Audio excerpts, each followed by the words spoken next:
Hello, everyone. Good evening from Toronto, and welcome to the Debunking the No Canadian Experience Myth webinar organized by New Canadians TV. It's one of our newest webinars in our webinar series. This webinar is brought to you by New Canadians and Unstoppable Me, which is a professional immigrant network here in the Greater Toronto area. We have a great topic and two great presenters today. Let me introduce you to them. Daisy Wright. She's the author of No Canadian Experience, a book, and she's also an award-winning career coach. And we also have Unstoppable Me's president, Liliana Nakamura, who is an HR project manager by profession. And myself, Gerard Kalajan from New Canadian CV, and I'm the host for tonight's webinar. So to break up the topic for tonight, we will be talking over the next hour or so about what No Canadian Experience really means. We will identify strategies to overcome barriers or lack of Canadian experience. We will also touch on the resume, the cover letter, and LinkedIn profile, and also developing the elevator pitch. Obviously, in addition to talking about those, we will also, Liliana, Daisy, and myself as well, we will be answering any questions you may have regarding the topic. So feel free during the webinar to send your questions through the Q&A box, the field. Daisy and Liliana as well. A big question or for newcomers to Canada is what no Canadian experience or what Canadian experience means when they hear this, someone telling them that you don't have a Canadian experience. Some they think it's work experience, some they think it's understanding. So what the term really means. So who best to tell, who give the answer than you, Daisy, to start with. Well, first of all, welcome everyone, wherever you're listening, wherever you're tuning in. We're happy to have you. And the term no Canadian experience, what it really means is exactly what it says, no Canadian experience, meaning you have not worked in Canada. However, it's very easy for someone to tell you to make such a statement because they will get you off the phone or they will send you elsewhere. So and it's actually, at least in Ontario, it's actually illegal for an employer to make such a statement to you. So be wary of that. But like I said, it's a statement attributed to those who have never worked in Canada. What are some of the barriers to that? Would be one, obviously you're new to the country, you have not worked with anyone, but also the fact that overqualification can also play a part of this whole package. And so my suggestion for you is to focus on what you bring to the table. In fact, admit that you do not have the Canadian experience because you're new here, whether you're here for a week, for a month, for 3 months. So admit that. But tell that individual that you can add value to their organization. So you have to know yourself, you have to know your success stories, and you have to be able to tell them what you were able to do in your former jobs and how you would be able to do it for them. Another barrier could be the fact that English might not be your first language, but do not be intimidated by that. Many of you who are coming or who have come, you had to pass the English, the TESL, And the moment you're able to pass that, then it means that you'll be able to communicate in at least one of the Canada's official languages. So don't be intimidated by that at all. People will tell you about your accent and all of that. As long as you are able to speak the language properly, then you should be okay. Now, ways to how to overcome the barriers. Yes, so that's one of the ways is to how to overcome the barriers. So if English is not your first language, for example, there are tons of opportunities where you can improve your English skills. There are many nonprofit organizations and even some private organizations where you can enroll into certain programs like that. You can. Sorry, were you going to say something? No, maybe Liliana can touch here as well about before going on the international experience, Yes. how they can leverage the international experience. Maybe Liliana can touch on how to overcome the barriers, because at Unstoppable Me, they have a big number of newcomer members, Mm-hmm. and the network as well offers a number of ways to gain local experience and overcome some of these barriers. Yeah, well, thank you, Gerard, and hi, everyone. I just wanted to add that, I was once a newcomer about 7 years ago. I came from Japan, but, originally I'm from Argentina, and I spent 12 years in Japan. I was working there, and then I moved to Canada. So this is like my second international move. And one thing that I found here, and just to add to what Daisy said before, is that I found that employers here are very cautious. Okay, so people tend to have that bias. Maybe it's conscious, maybe it's unconscious, but they tend to fear what they don't know. So, one strategy to overcome that barrier is to really, try to blend and try to learn whatever you can, about the culture, about how Canadians, locals speak, be very aware of your body language and your vocabulary if you're not a native speaker of English. But again, like overcoming the barriers can be a lot of different things. And as Gerard mentioned, Unstoppable Me has opportunities, to volunteer, to network, to come to our study groups. So that's one way. But those things, those activities imply that you have to go out, right? Get out of the house and go and meet people. So that'll be my best advice. In the first place, don't be afraid of going out and meeting new people, because you are building your home, your new home here in Canada. So I encourage everyone to do that and to really look for opportunities and be open to opportunities. Yep.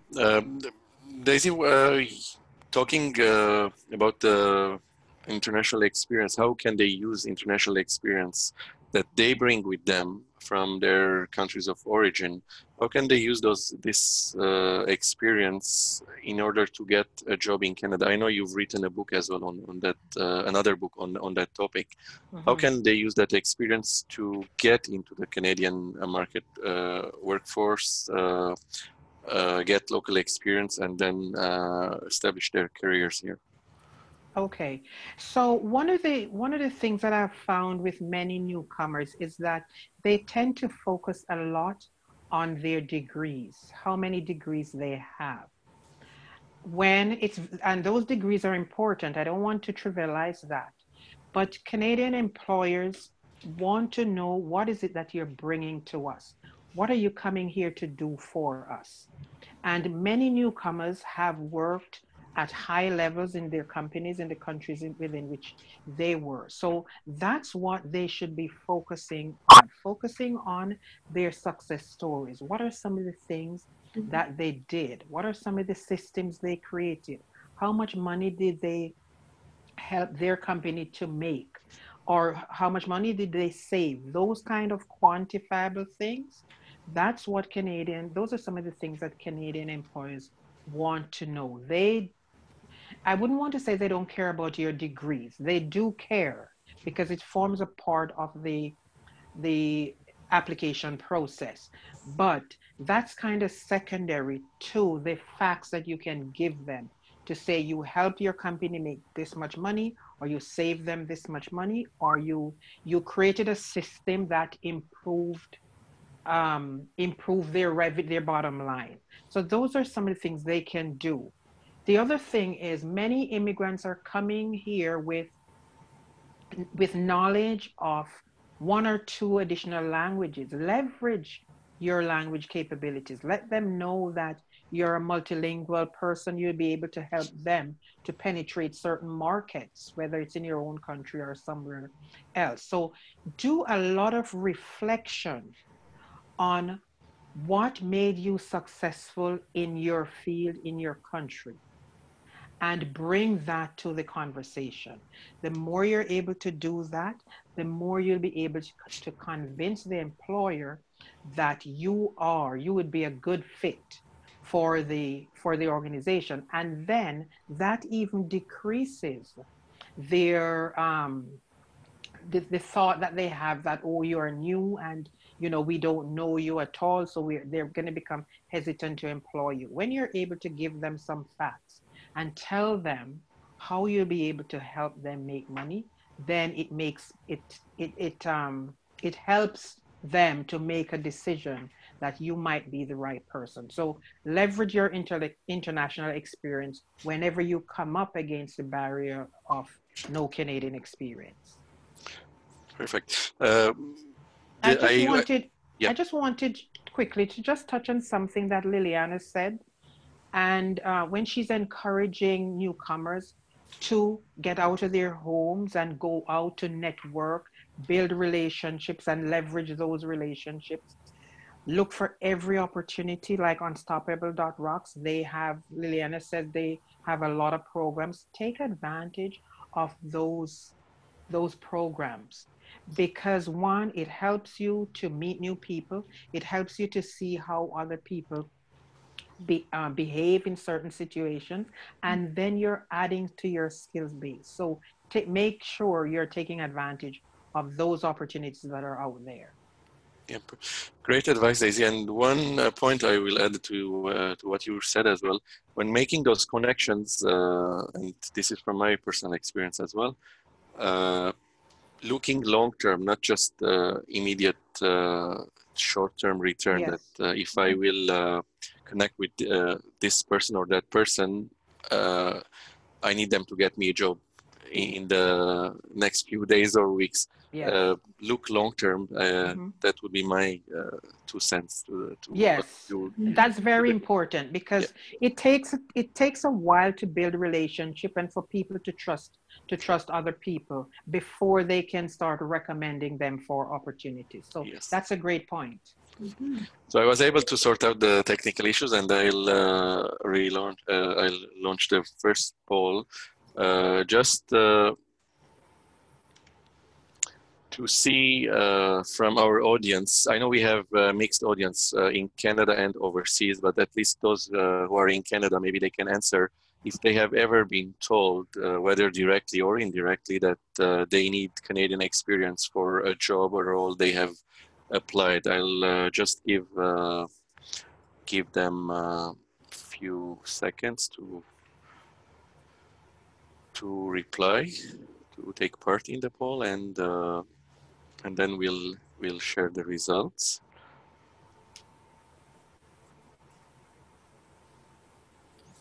Interesting numbers are coming in. So let's end the poll and share the results. Interestingly, 70% of our audience today they have been told that they Wow. need Canadian experience. Wow. 10% no, and 20% they doesn't apply. I assume the doesn't apply would be our audience who are overseas. But 70% is a big number. It's a huge number. Yeah. It's a huge number. And that's why it's so important for you to be doing a webinar like this, because people need to be educated about what's out there. And I think employers or recruiters or people that they might meet, they know it's easy, it's a statement that's easy to say, Mhm. because then people are going to shut up to say, yes, I don't have the experience, and then stop talking. Yeah. And we should be educating our clients or our listeners to say, no, don't ever shut up the moment you hear that. But you Yeah. have to know yourself. Yeah, go ahead, Lillian. Yeah, well, I think, it's also something that starts from you. If someone says no, one door closes, but, another one is waiting for you. So, you know, it's easy to be discouraged Mm-hmm. many times when you face so much rejection, and you have such a successful career abroad, and then you come here and nobody wants you. And that's the feeling that many people have because of all these rejections. But it's just about keeping to like talking to people, and just trying to find the different ways. So oftentimes the first phone call, the screening interview doesn't go well. Try to find a person who works for that company, try to find the hiring manager, see if they are open for an informational interview, and invite them for coffee, or go to a networking event for that industry. There's many different ways to overcome that no, the initial no.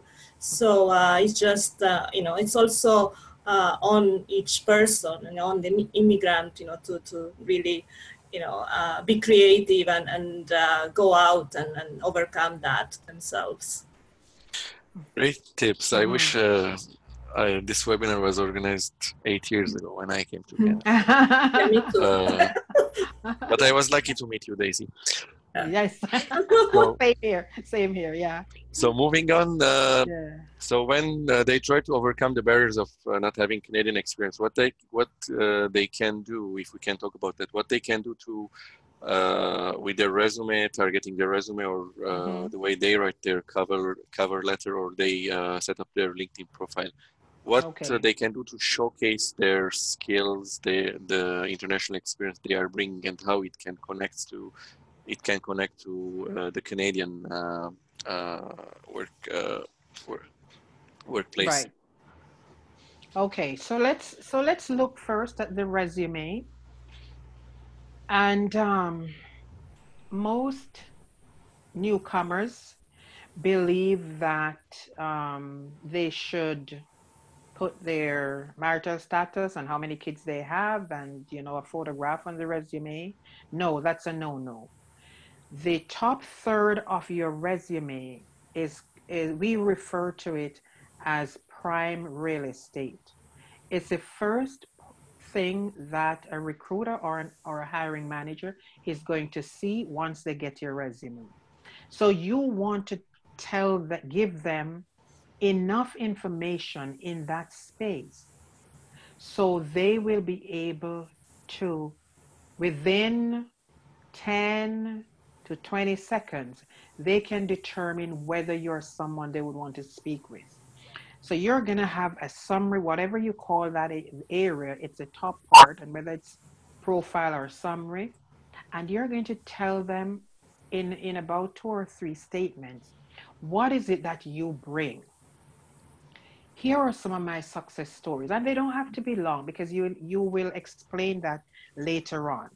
But you could begin with, led a team of 20 IT um, specialists to develop a particular program, or what have you. Tell them something that will hit them, that will grab their attention, and force them to to read further down in the resume. In terms of your work experience, speak in terms of, do not start off with your job description statements like responsible for, because employers don't care what you're responsible for. What they do care about are the results. So your job description gave you the duties, but employers want to know, what did you do with those duties? So again, you reframe your job descriptive statements into ways that show value, whether it's 1,000 staff member, or whether it's $3 million you're able to bring in, or talk about numbers, talk about quantity, talk about volume. Those are the things that employers look for in your resume. One other point, do not, if you have any particular certifications, it's also good for you to list them on the front page of your resume, again, close to that prime real estate, especially if it's an industry certification, whether it's PMP or Agile or what have you. If the job posting asks for that and you have it, make sure it's there in the top third of the resume, because you have to remember that hundreds of resumes are being sent to these companies, are being sent for one particular position, and you want to make sure yours stand out above the rest. So that's what I can say quickly about the resume. In terms of the cover letter, it is not a repeat of of what's in your resume, but then you're going to tell them why you should be the best person for the job. So again, you give them a quick summary of who you are, what your background is, and what you're bringing to them. What's your value add? Again, that's anything that differentiates you from somebody else. And I like to use somebody who speaks a different language, because many of us can here in Canada, we are monolingual. We just know one language. But it's such a plus, it's such an asset if you are able to tell someone that you can speak an additional language or two. So that's what I refer to as your value add. In terms of maximizing your strengths, again, it's all about doing a reflection. Always reflect on what it is that I'm good at. What is it that set me apart from my other co-workers? And use that in the resume, use that in your cover letter, and use that in conversations with people. And of course, use that in the interview when you get to that point. When it comes to the LinkedIn profile, now you have to, LinkedIn is a very important part of your job search. Very, very important. Sometimes it becomes even more important than the resume, because it's online 24/7, 24 hours a day, 7 days a week, 365 days a year. And you want to make sure that you have a robust LinkedIn profile. The advantage of LinkedIn is that while you are limited by 2 to 3 pages on a resume, LinkedIn does not, you are not limited on LinkedIn. You can include videos, you can include documents, you can include copies of your certificates. The sky is the limit when it comes to LinkedIn. Now, let me give you a quick point about LinkedIn. In the summary section, they allow us 2,000 characters. Make sure you have 2,000 or at least 1,999 characters. Use the space, because when recruiters go there, that's where they're heading. After they leave your headline, they're heading straight for the summary.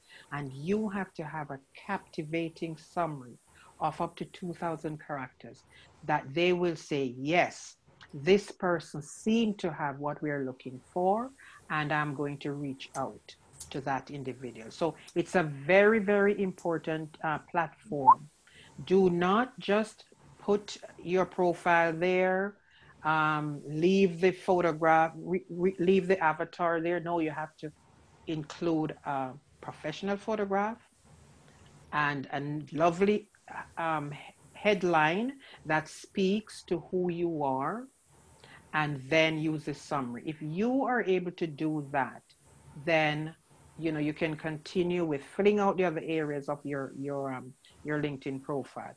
But make sure it's there. Don't just sign up for a LinkedIn account and leave it as is. And be active on LinkedIn, because some people have actually gotten opportunities because of their interactions on social media and their interactions on LinkedIn.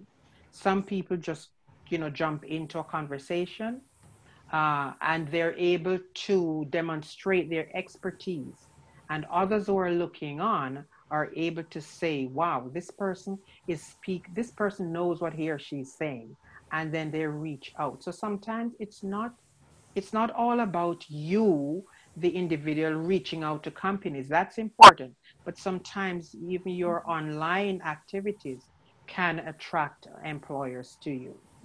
Yeah, that's very true. Like I do get notes from recruiters, actually, those emails that, they pay to contact candidates.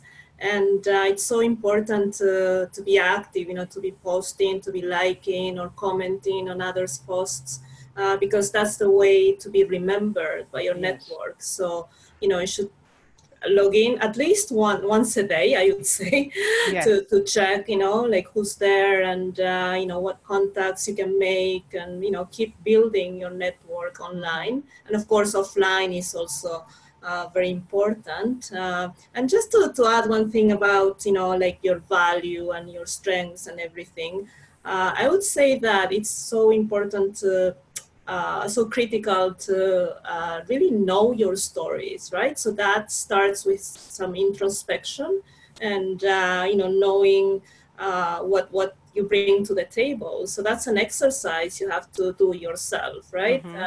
I had, like I spoke with so many people who came here. They have great experience, but they cannot articulate their achievements, their accomplishments.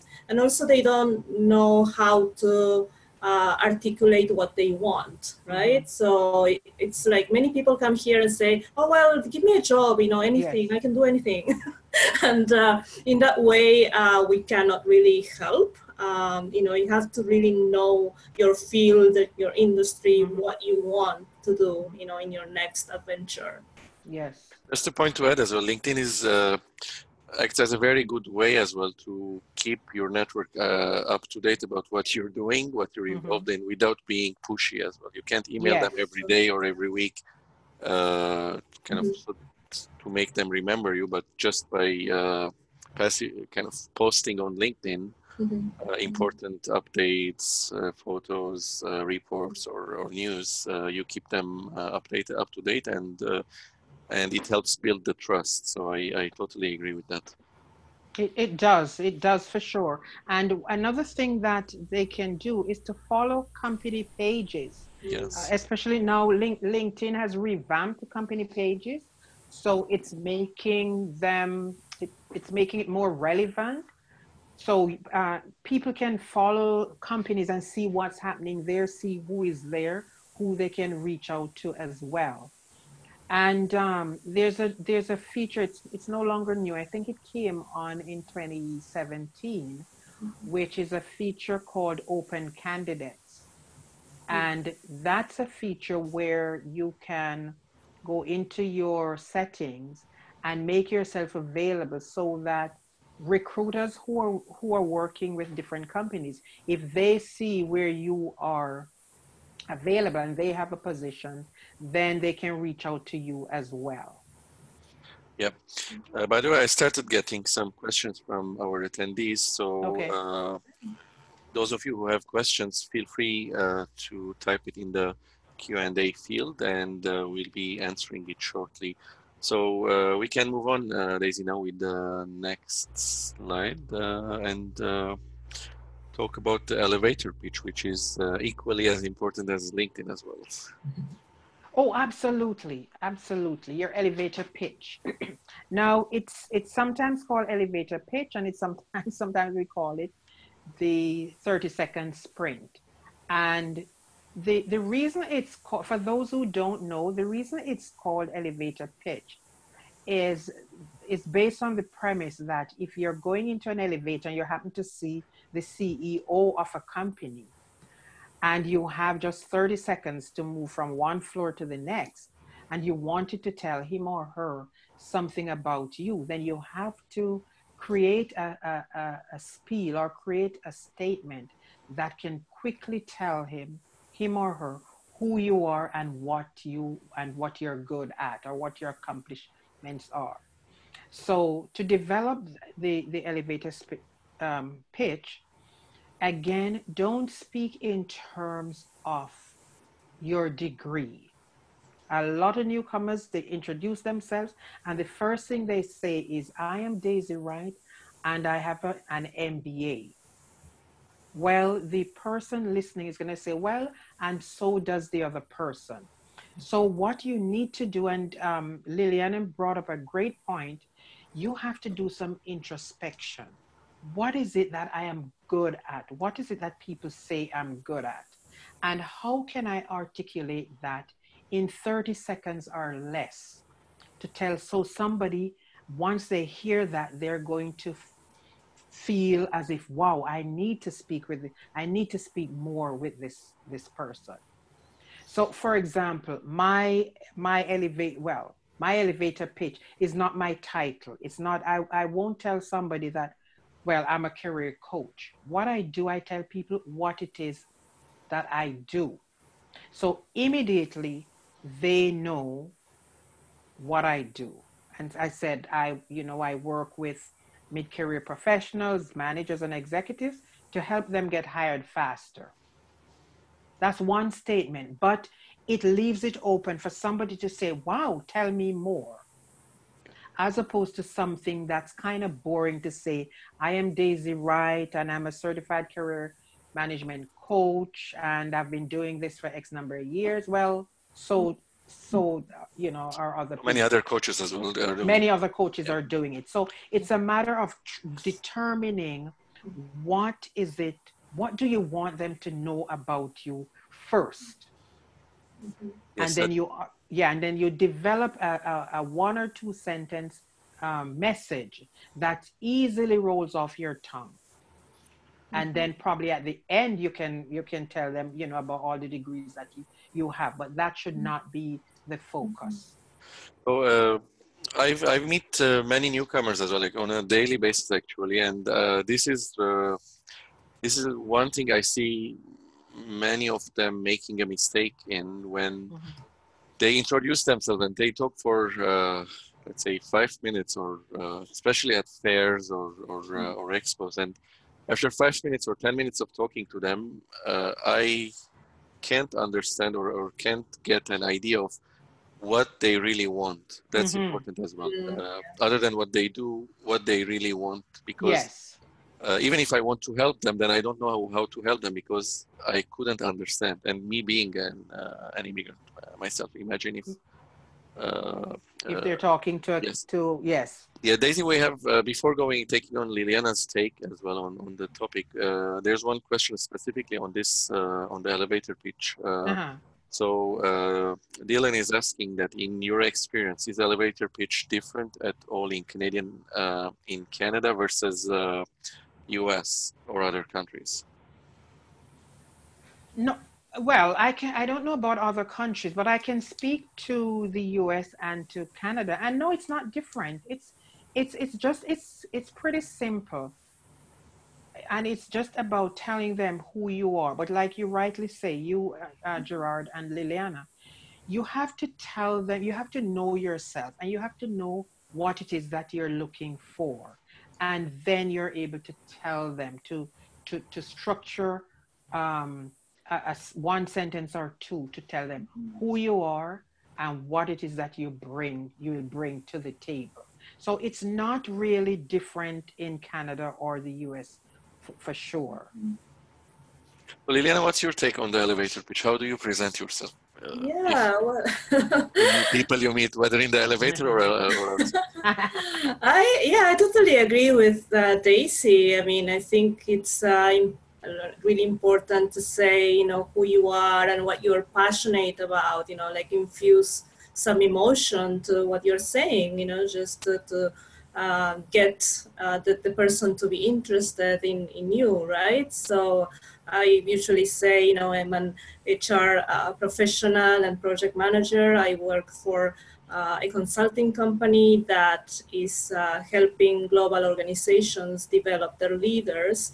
And on the side, I'm also a nonprofit leader. I lead a community of 250 professionals and I help them, you know, also develop, you know, as people, you know, professionally and to grow as a person. So I usually say, you know, that's my passion. You know, that's what I really like in terms of talent development and leadership development. I think, you know, that the advice would be to really find that, you know, nugget, that one thing that you're really passionate about and what you want to communicate, because that's your personal brand. Also, one advice that I would give, especially for those who are non-native speakers of English, you know, to be really aware and also be aware of the body language of the person, if they're frowning or something, or if they're really listening, and be aware of how you are speaking, right? The pace, the tone of your voice, your vocabulary. Also, you know, I would advise against saying, "Oh well, back home," you know. That word Yeah. sounds like, oh well, you know, a long time ago I did that, or I'm not from here. You know, it signals that you're not, you know, here. You know, this is your home. If you came to Canada, this is your home, so you shouldn't say back home. Yeah, that would be my advice. Also, Right. good question. Yeah. And just to chime in here on what you're saying there, Liliana, one of the things for people who are not native speakers of English, one of the things that I encourage them to do is to listen to the news, read the newspaper, sit in front of the television, watch, listen to people, watch their body language, but also how they're pronouncing their Mm-hmm. words and watch their pace. Even though I think later on, in another couple of weeks, I think that we're going to be putting on another webinar that speaks directly to body language and what employers are looking for and Yes. all of that. But in terms of networking, it's important to even touch briefly on this topic about body language and about, you know, how you're coming across. And just to add one last piece about the elevator pitch is, you know, people, you need to be able to say who you are, what it is that you do, and how you can help your next employer. That's just the three pieces to develop an elevator speech: who you are, what you do, and how you can help. Definitely. So before answering a couple of other questions that we received, I have another poll. I want to hear what the audience will tell us about it. Uh, Especially those who are in Canada, that in what ways they have tried, or if they are not yet in Canada, they want to try to gain Canadian experience. I'll launch the poll. Is it by volunteering? Is it through getting an internship? Is it by simulation, job shadowing, or maybe trying to get a temporary short-term contract and use that to get Canadian experience? So let's see what the audience would tell us. I'll give them a few seconds.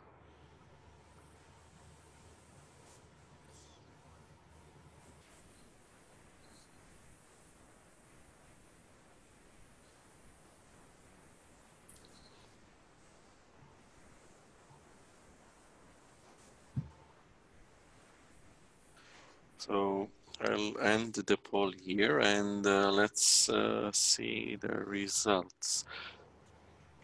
Actually, the winner is volunteering. So majority have tried to gain experience, 50% have tried to gain experience through volunteering, or they will try to get a Canadian experience through volunteering, and the rest job shadowing and internships.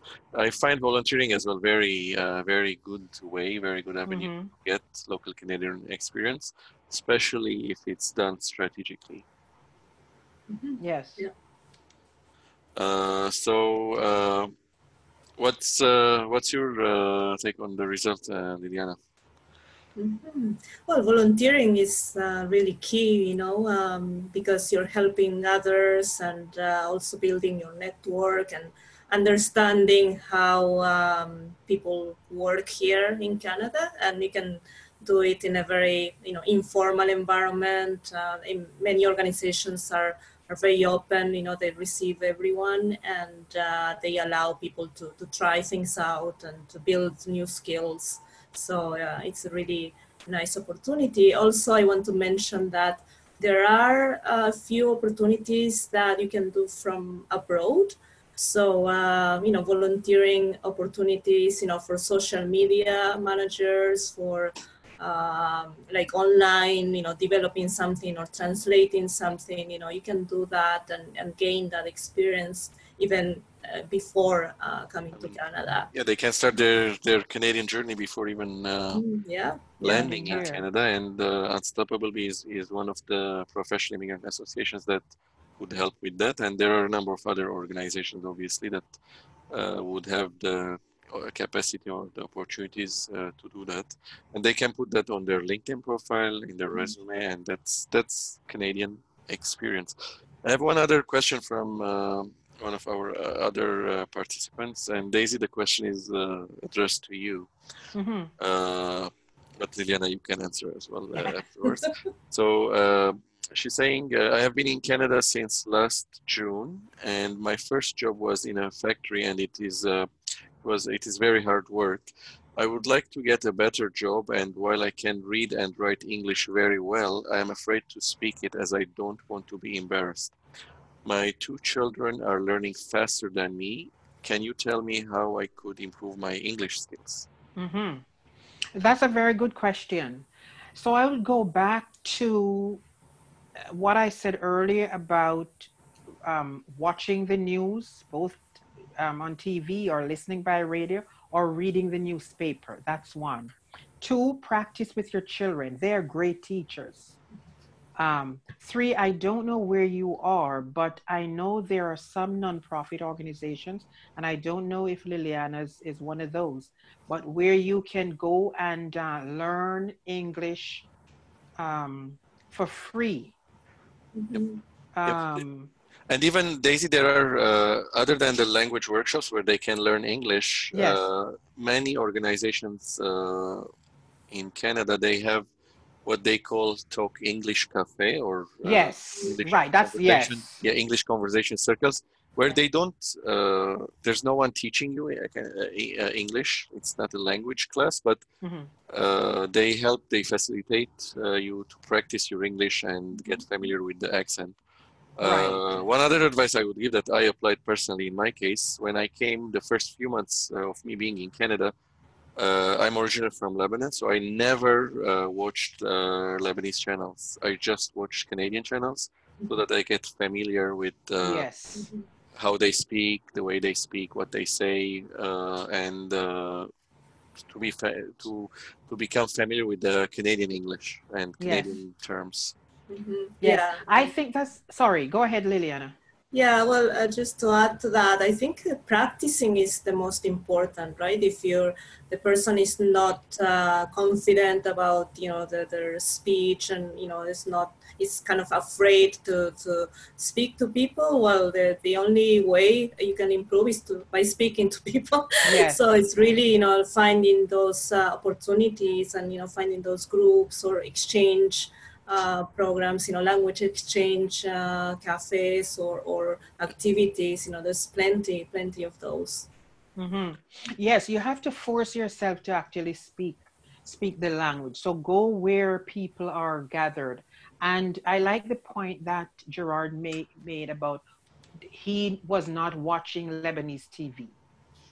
It's so important for you to, kind of forget your own language for some at for some at some point, and then focus on learning the language of business. Go out of your way to meet people, to greet people, go to the library, talk to, read books, talk to people who are there, because you'll be learning customs, you'll be learning pronunciation, you'll be adding new words to your vocabulary. And don't worry, I mean, people are not going to say, oh, well, she doesn't know English. So, no. And even if they do that, you can ignore that and just focus on learning as much as you can. And nothing beats practice. Definitely, very important. Daisy Z, there's another question from one of our attendees. So he's saying that my wife is good at learning languages, and I'm wondering if she should learn French because it is an official language in Canada. Do you think French will help her to find jobs and be more successful in the long term in Canada? And any success stories with French language, or do you need to move to Quebec? No, she wouldn't need to move to Quebec. That's number one. Well, moving to Quebec would be fine because I guess you would learn it faster, but you don't need to move to Quebec just to learn the language. And yes, it's a great idea to learn French. There are many opportunities. In fact, people who know French tend to get jobs faster than somebody who is monolingual or somebody who has another language other than English or French. So if that would be her value add, if Yes, she learns French, that is something that would set her apart from everybody else. especially outside And of Quebec. Especially outside of outside Quebec. of Quebec, exactly, Because exactly. Out, if there are two candidates applying for a job and one is knows just English and the other knows English and French, yes. think who will be hired if they meet all the other conditions. But All the quality, exactly, like exactly. So yes, yeah, so that's a good thing. That's a great question for one. And yes, encourage her to learn French because they need. If you look online, and you'll see where many of the opportunities ask for French. So yes, yes, that will differentiate her for sure. yes, because Canada is a bilingual country, and knowing the two languages will just maximize the opportunities of getting a job, getting a better job, Absolutely. and higher pay. We have one other question coming as well.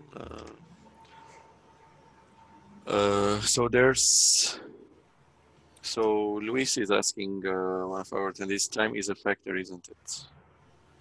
I don't know what What was that?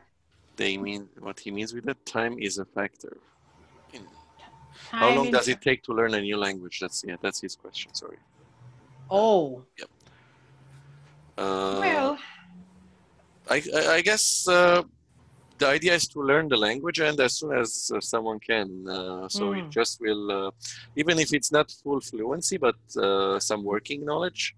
Yes.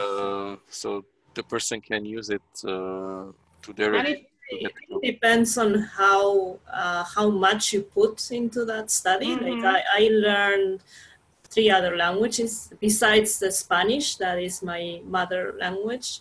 I learned Japanese, English, and French, and I can say, well, if you are dedicated to it, you'll advance quickly. In a couple of years, you'll probably be able to sustain speak it fluently. Conversation, yeah, and also read and write, decently for a job. But it does take a while, and it's a matter of practicing and finding ways to practice and to learn and immerse yourself in the language. Definitely, and there's one other question from Onyekachi, and the question is, if I'm applying for a job that is lower than my current level in my present country of residence, how do I present my academic qualifications without being seen as overqualified? For example, I'm an engineer with a bachelor's of engineering degree and want to apply for electrical technician position. So who wants to answer that? Now, where is so he's a so let me see if I understand Yep. that I correctly. assume from the question that he is overseas. So Yes. uh, So is he applying for a job here in Canada, or did he say he's applying in his own country?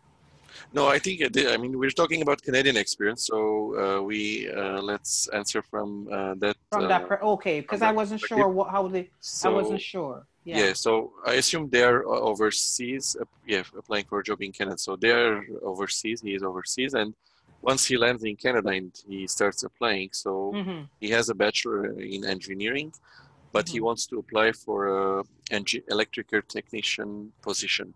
So Mm-hmm. obviously it's lower than engineering level, so he doesn't want to be seen overqualified. So how can he present himself, or how can he submit the application so that he isn't seen overqualified? I think one of the things that he should be doing really is to look at the job posting and develop his resume around the job posting.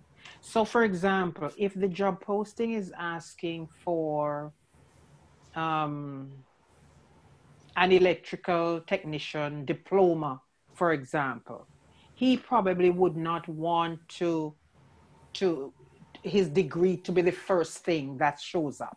That's one. Two, even if someone has a degree from outside Canada, it's still okay for you to apply for an engineering technician or electrical technician job.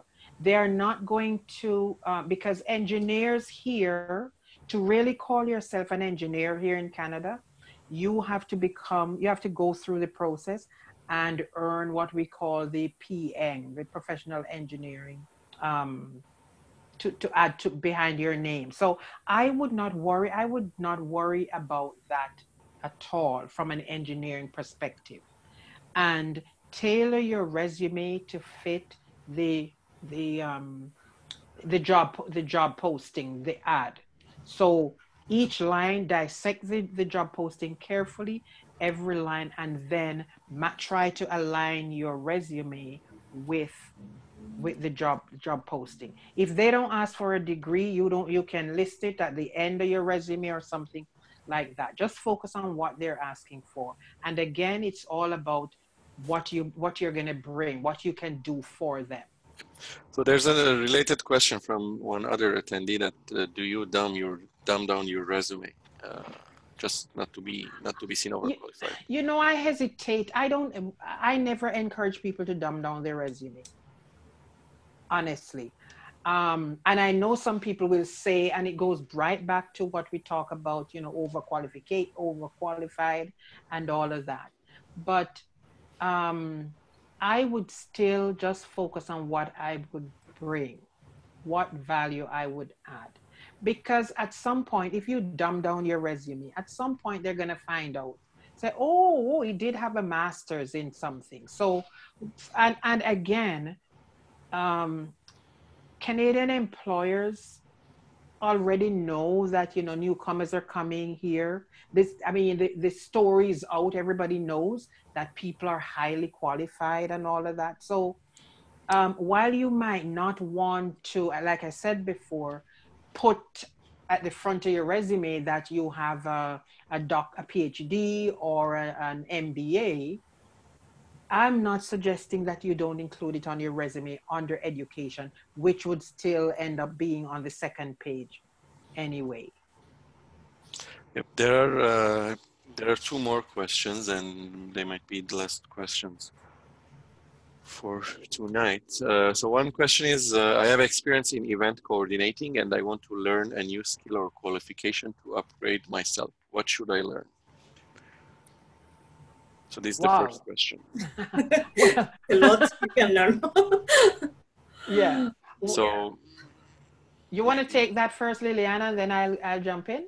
Yeah, so a new skill or qualification, if So it has to be, within the event coordination and you want to leverage that and make the most of that experience, I would say something related to, events management or yeah. even project management or something. So there's a second part. So there's a follow-up question as well. Uh-huh. So that would kind of so the person who's asking the question is saying that people are talking about technology, is that technology is the future, and I was thinking of learning something in technology for future job. What area in technology should I look into, knowing that I have no background in technology or computer at all? Okay, so she's not thinking in terms of adding to the event planning. They're looking at a total different career then, I assume. Yes. Okay, so yeah. It can be done both ways, actually. They can learn a new skill which is related, Really, maybe in yes, like product or what, but Liliana was saying, right. yes, and Oh, or completely new skill for the future. Right? you you know what? From a coaching perspective, it would have to start about the person's interest, passion. What is the other than event planning? What is he or she really passionate about? And start from there. The other thing is technology is great. We're moving into machine learning and artificial intelligence. They are big things, so try to learn stuff around that. LinkedIn did a survey a few months ago, and cloud computing, for example, is the number one skill that that's in demand right now, and it's all because of artificial intelligence and machine learning and all of that. So that individual can explore those areas as well, but at the heart of it is, what are you passionate about? Because you can go out, spend money, learn a new skill, and still end up being unhappy. So it's it takes a lot of thought has to go into that before they really decide. Yeah, and one thing I could add is that, if you're not sure or if you're interested in a certain area or certain industry, look for people who have, those degrees or those qualifications or that experience, and just talk to them and try to understand, what their jobs entail and what they do for a living. Also, to learn technology or new skills, or to take some courses. If you have a library card, for example, you can take the lynda.com courses for free for a Toronto library. I don't know if it applies to all libraries everywhere, but Yeah, there it are applies to other libraries, some other libraries yeah. and universities as well. Yeah. So there are, ways to get, that knowledge. But first of all, as Stacy said, it's important to, understand what you really want and, where you're heading, to make that decision. And there are a number of other online learning platforms as well that offer free courses. Exactly. Udemy, Udacity, edX. Yes, There are Coursera. tons of them. Yep. So we're done with our time. So thank you, Daisy and Liliana, for your great tips and advice, and for explaining about Canadian experience and how can they overcome barriers they have and how can they build Canadian experience. So for attendees of our webinar and those who are watching the recording afterwards, so this is Daisy's book about the topic. There's a ton of information and advice and tips in the book. No Canadian experience, eh? And you can see how you can acquire the book, get the book through Daisy's website, and also if you want to know more about Unstoppable Me, you can check their website, unstoppablemE.rocks. so if you're in person in the Greater Toronto area, you can go and take part in their activities in person. And if you're in other cities in Canada or still overseas, maybe you can volunteer with them online and start building your Canadian experience. I know recently as well, Unstoppable Me, they launched with another, in collaboration with another network, a Toastmasters Club for newcomers. So uh, maybe Liliana, you can tell us very briefly about that and about some of the other events you're organizing in the near future. Yeah, sure. We have an initiative. We started the Toastmasters Club very recently, and along with Exatech Ontario, which is an alumni association from Mexico, and we are gathering every Monday in downtown Toronto, Monday evenings. So we have that ongoing, and that's Toastmasters is a great way to practice your communication skills, your public speaking, how you handle meetings, and you can also meet other professionals. So yeah, it's everybody's welcome to join if they are in Toronto. Also, we have a few workshops coming up in March. One is about interviewing. On March 23rd, we're going to do a workshop on how to interview effectively. March 27th, we have a PMP study group starting. And March 30th, a mentoring program. And besides that, we have a lot going on as well, like networking events and such. So they can know about all of these activities and events on your yes, website, obviously. on the website, yeah. Yes, and they can get in touch with you. Mm-hmm. So thank you, everyone, for your questions, and hopefully you found the advice and the tips helpful to you, and that it helped you understand what Canadian experience really is and how can you overcome it, overcome the barriers and build your local experience. Before closing, I'll just say that one of the attendees will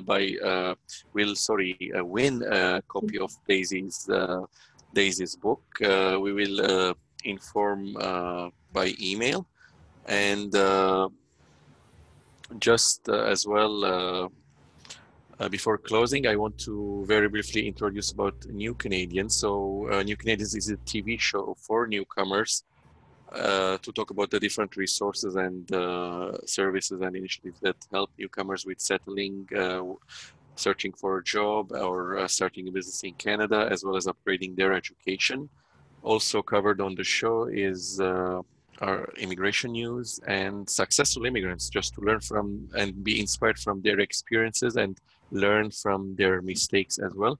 So there are many ways you can connect with New Canadians through social media platforms if you are on social media, as well as you can subscribe to the newsletter to keep up to date, to get updates, monthly updates about those resources that are shared.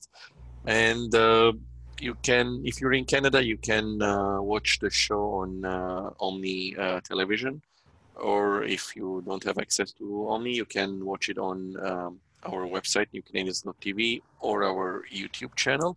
And because it's on the website and YouTube, you can watch it obviously from anywhere in the world. And if you're still overseas, you can, the videos and the articles that you will watch and read, they will help you get ideas about different ways of overcoming barriers that you might face in Canada after coming here, and different ways of building your Canadian experience.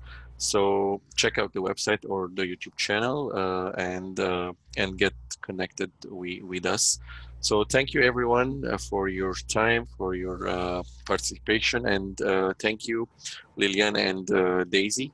So everyone who's attended and couldn't attend as well will get an email, a follow-up email in the next couple of days that will include the recording of this webinar. If you want to watch it again, or maybe if you couldn't attend the webinar, you can, those who couldn't attend the webinar, they could watch the recording at least and get the tips and advice. And one last reminder, as well as Daisy briefly mentioning the webinar, in the coming weeks, we will have a follow-up webinar to this one. Again, it will be talking about Canadian experience, but from the perspective we will cover the topics of what employers want, and we will discuss as well. We will explain some information or things related to Canadian workplace culture, how the Canadian workplace operates. And we will be sending everyone who registered for this webinar a reminder email about that one, or a notification. And so keep an eye on your inbox, or feel free to visit to check out the New Canadians website so that you are notified about that webinar. So thank you, everyone, and good evening or good morning, wherever you are in this world. So see you again in our next webinar.